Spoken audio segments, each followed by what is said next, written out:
Yo, DQ here. I got my Jaeger. I've actually done 3 shots. Actually 3 Jaeger bombs. I'm about to do another one, like, 'cause I'm insane. And I want this to be a real drunk history. So here I am. I'm pouring the Jaeger.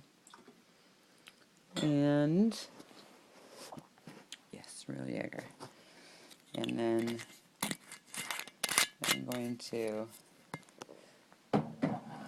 substitute Red Bull with sugar-free Rockstar. Yep. And I just did one. I'm doing another one.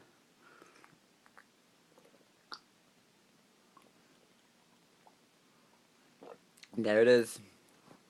And I've also been drinking wine. Okay. So, I am going to discuss. I'm going to discuss the Velikovsky Affair.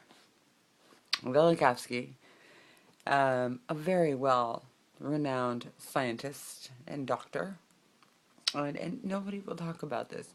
Nobody knows about Velikovsky, even though he was like the fucking shit in his day. Okay, so Velikovsky was born in 1895, and he was a Russian Jew, and this is about the Velikovsky Affair. Now, no, not an affair like fucking, no. This is the Velikovsky Affair of the scientific community. So, Velikovsky, he went to Moscow University. He graduated with a medical degree in, what was it, 1921? And then he went to Berlin. He went on to found this scholarly publication, and it was for Jewish scholars. And then he decided to go to Palestine and practice medicine. And then after that, he decided he was interested in psychoanalysis. So he went to Vienna, and he decided to be a pupil of Freud. And he studied underneath Freud. Now, Einstein is already a contributor of the scholarly publication that he did, and now he was studying under Freud.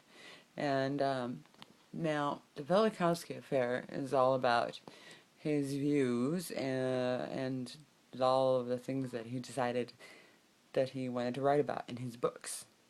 And he wrote a lot of books, and his books were about the earth in upheaval and worlds in collision. And he had these outrageous, catastrophism kind of ideas that mainstream science did not agree with. Now, because of this, he was completely ousted by the scientific community.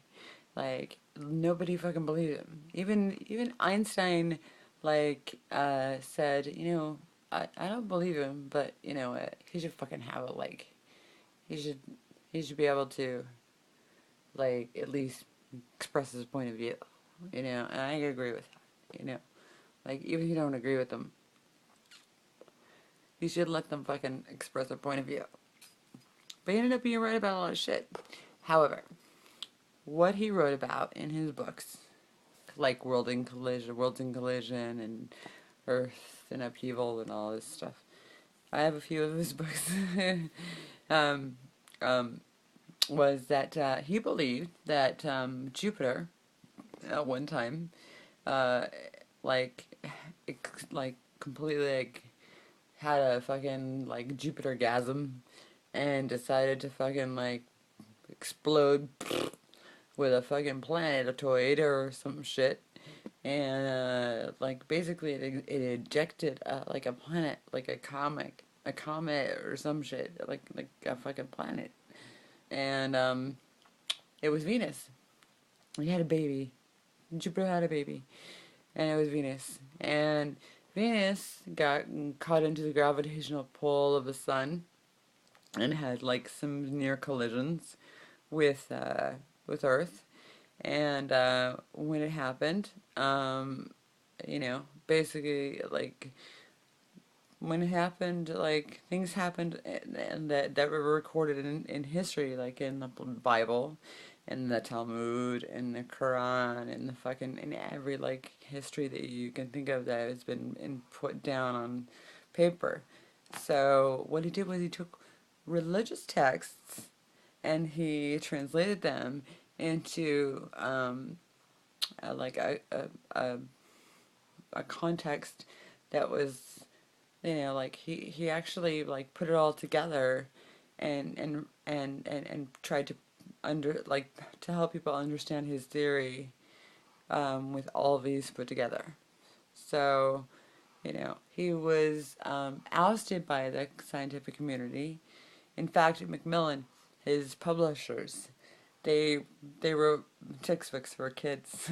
They wrote school textbooks, and like they decided, like after the scientific community ousted them, they were just going to give away their. They're just gonna give them to Doubleday. Here's the fucking rights to fucking Velikovsky, and the Velikovsky Affair, full effect, man. Um, they're just gonna give them to Doubleday. So Doubleday published his shit, and then they can be fucked with because they didn't write any fucking school textbooks. So the Velikovsky Affair was all about all of the scientific community being in an uproar about, oh my god, that could never happen. That could never happen. No way. But he had some really fucking great ideas, and actually some of them ended up being true. Like, he predicted that uh, the temperature of Venus was going to be super high. He was going to he predicted that the temperature of Venus was going to be like 800 or 900 degrees, and that ended up being true. He predicted that Jupiter would be emitting radio waves, um, and that ended up being true. And when Einstein found this out, he found this out. What he did was Einstein, when he died, he had Velikovsky's book on his desk. He was like fucking checking this shit out. Einstein had his back, man. That motherfucker was fucking cool. He's a cool dude, and he had his back, and he was checking this shit out. So I just think it's really unfair that like some of the most prominent people in history have never gotten any credit, and Velikovsky is one of them. He did predict accurately the temperature of Venus, or at least just a little bit under, and then also the radio waves being emitted from Jupiter, and people wanted to burn his motherfucking books because it didn't go with mainstream society and mainstream science. But you know what? He thought outside of the box. So he thought that Jupiter had a baby, got thrown into the fucking planetary system. It fucking made a couple of near collisions with Earth, and that Mars, had a couple of near collisions with Earth, and that the manna from the heavens that fell to Earth was actually petroleum mixed with some shit, that people ate or something. I don't know, like the manna from the heavens, and yeah. So Velikovsky was a fucking cool dude, and I'm so sad that more people don't know about Immanuel Velikovsky. So that is my drunk history, and should I do it more? Bye bye. What else? Yeah. Freud, he started under fucking Freud. Well, what the fuck? You can't get better than that. Fucking Einstein and Freud. Like, Jesus Christ. No, not Jesus Christ, but, Jesus fucking Christ, shit. That's a badass motherfucker. Alright, I think I'm gonna stop it at that. Alright.